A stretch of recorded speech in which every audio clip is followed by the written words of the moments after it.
Hi everyone, this is Dr. Anthony F. Suare, and I'm here with another topic today. And this one is the five commonly used approaches in qualitative research. What is qualitative research? Qualitative research entails collecting and analyzing non-numerical data, with text, video files, or audio files. So, why do we conduct qualitative research? It is conducted to understand the concepts, opinions, and experiences of the participants.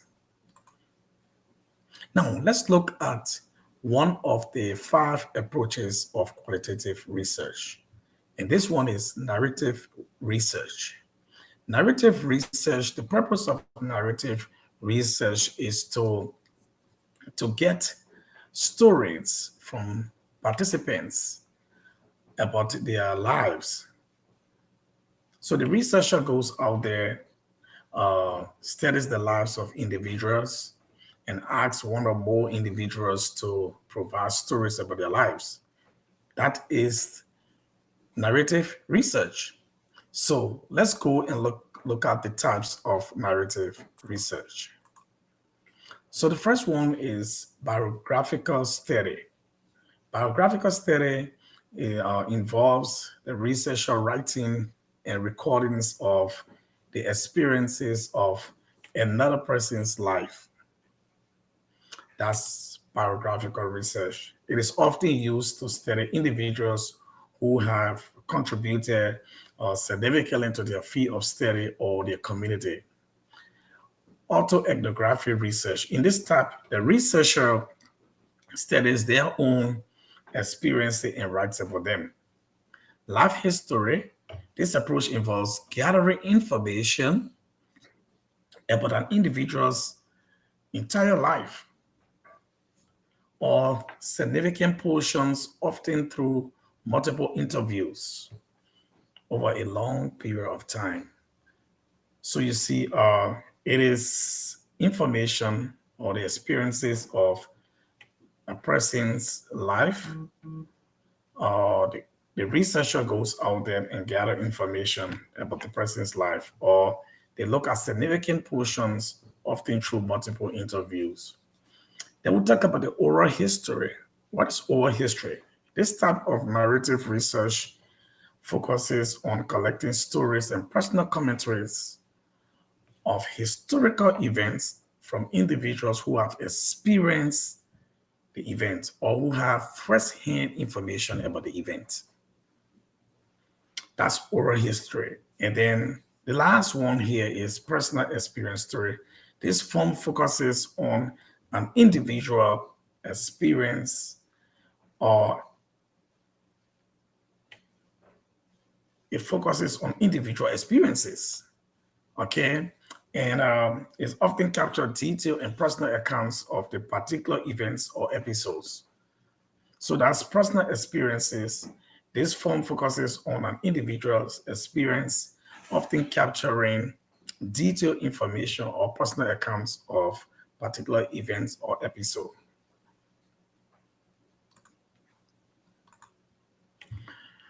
Phenomenological study. It is an approach to research that seeks to describe the essence of a phenomena by exploring it from the perspectives of those who have experienced it. So, with phenomenology, it studies the lived experiences of the participants.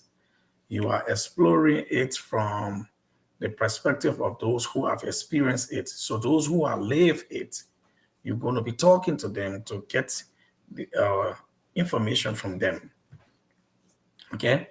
The goal of phenomenological research is to tell meaning of an experience, both in terms of what was experienced and how it was experienced. That's phenomenology. So let's go to the characteristics of phenomenology. Phenomenology, according to John W. Creswell, is focused on lived experiences of the participants. He also talks about bracketing. Bracketing is where the researcher does not bring emotions or personal perspectives into the research because that way make the research not to be credible. And there's in-depth interviews uh, are conducted and recorded. They are also transcribed, and then you carry on analysis. And your analysis usually done in a data analysis software, or if you want to do like your coding, you want to do manual coding, you can do that.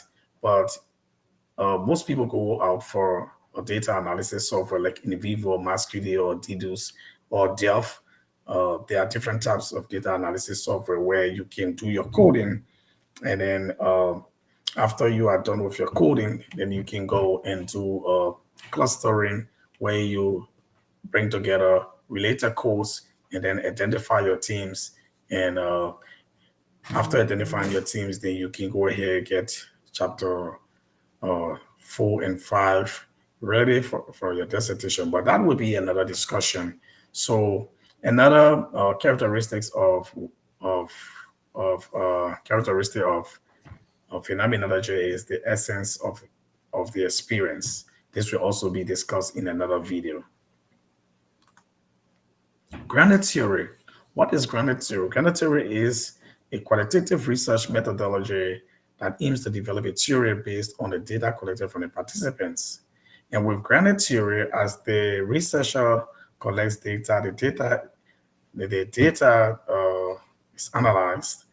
As the data is being analyzed, the researcher is also uh, developing the theory for the. That's what you see here. Say, unlike other research methods, the granted theory starts with the data collection process and the theory emerges as data is analyzed.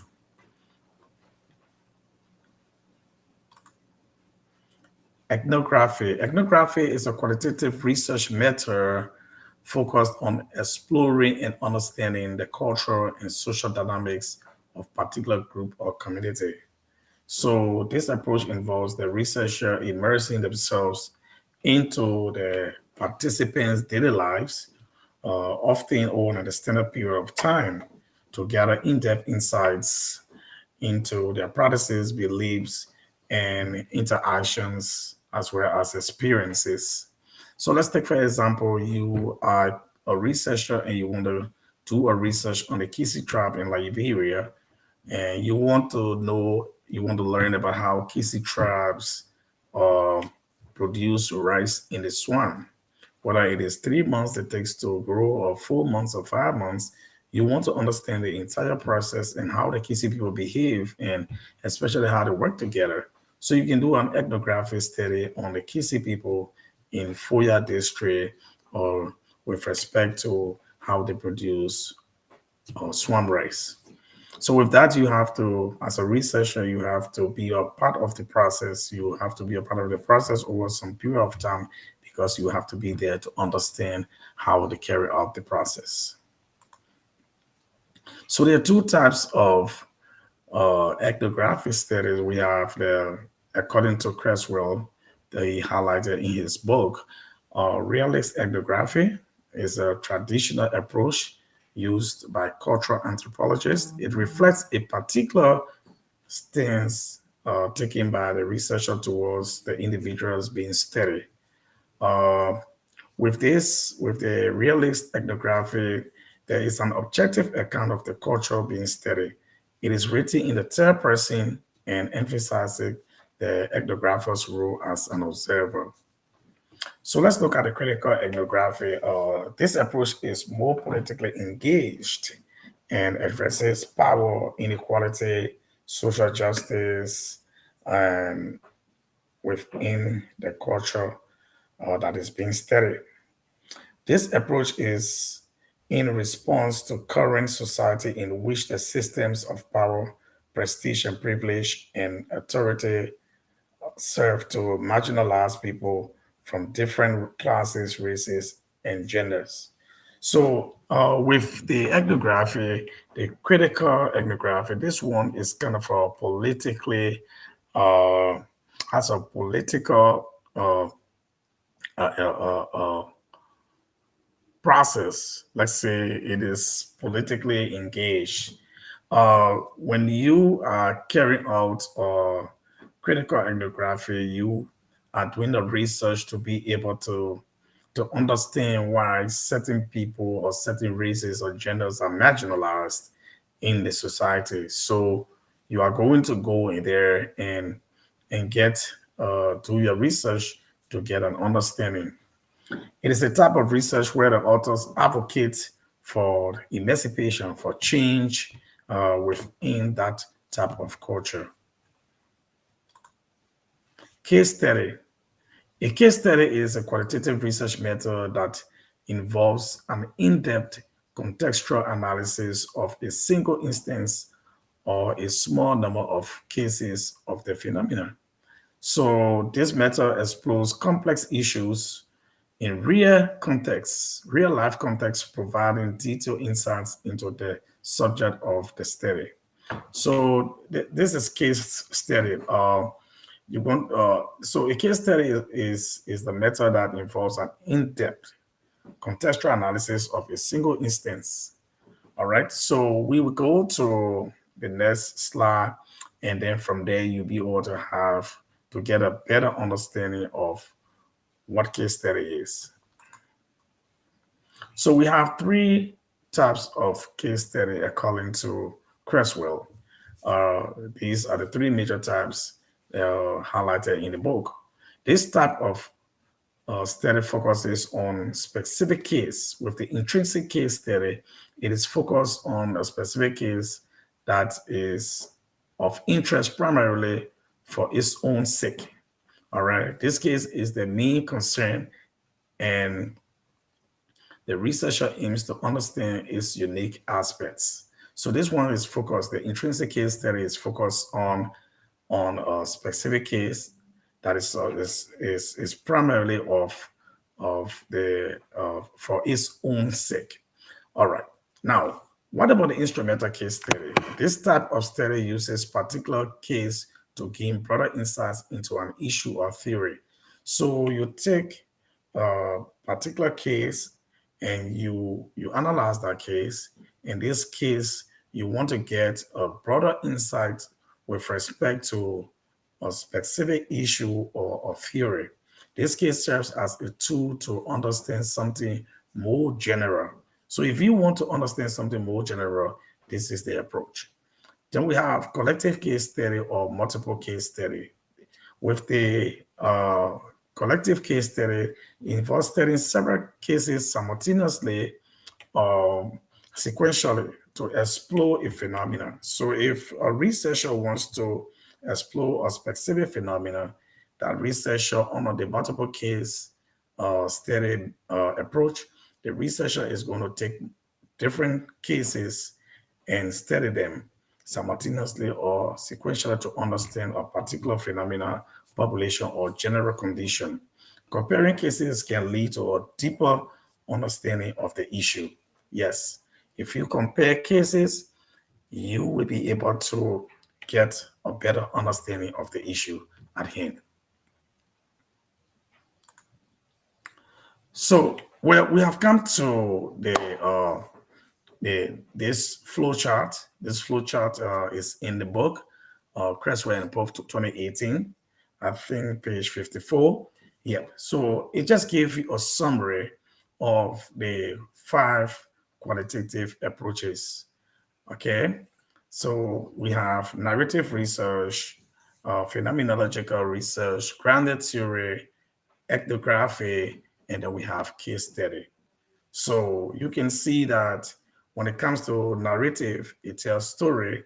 When it goes to phenomenology, it describes the essence of the life experience of the participants.